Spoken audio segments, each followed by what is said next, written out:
Everyone, it's me from New York.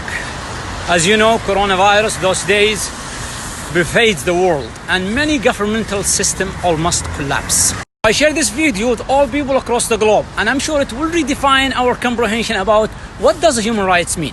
And here, United Nations, where many independent experts, special rapporteurs highlights the human rights violations and naming the countries that violated the human rights. Amid this pandemic, let's go over the humanitarian work and see how countries responded to their nation's need.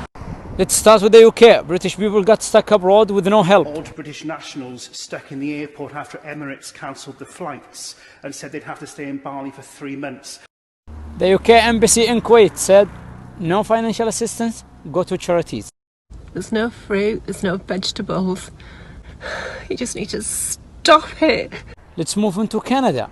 Businesses call for subsidies, and the outside, many Canadians got stuck abroad. And by the way, the Canadian government last year arranged the travel for Saudi teenager fleeing from her family. Thousands who are stuck abroad looking for help from the government to get back to Canada. There's about 1,000 Canadians that are here struggling to get back, trying to find ways, reaching out, and nobody's willing to help. Okay, let's move on to Spain. They are asking for humanitarian assistance. Necesitamos ayuda. Leganés se está muriendo.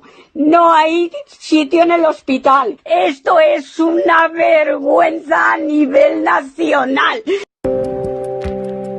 I'm from Lyon, France. In the line in front of the supermarket. And now I'm here.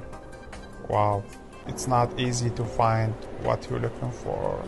In the US, let's start with Sanders' tweet about human rights. This system, the system of capitalism where profit matters more than people, is so damn sick.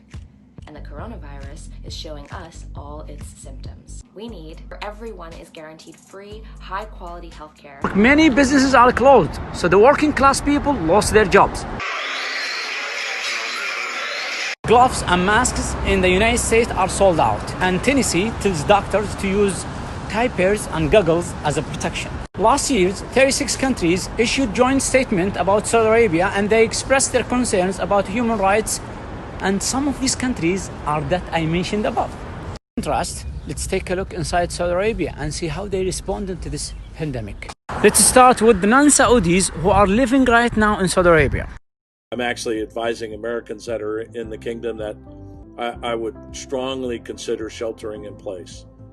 Food supply is good, emergency services are sound. En Arabie Saoudite, hôpitaux publics, hôpitaux privés, tous accueillent, soignent les malades du coronavirus.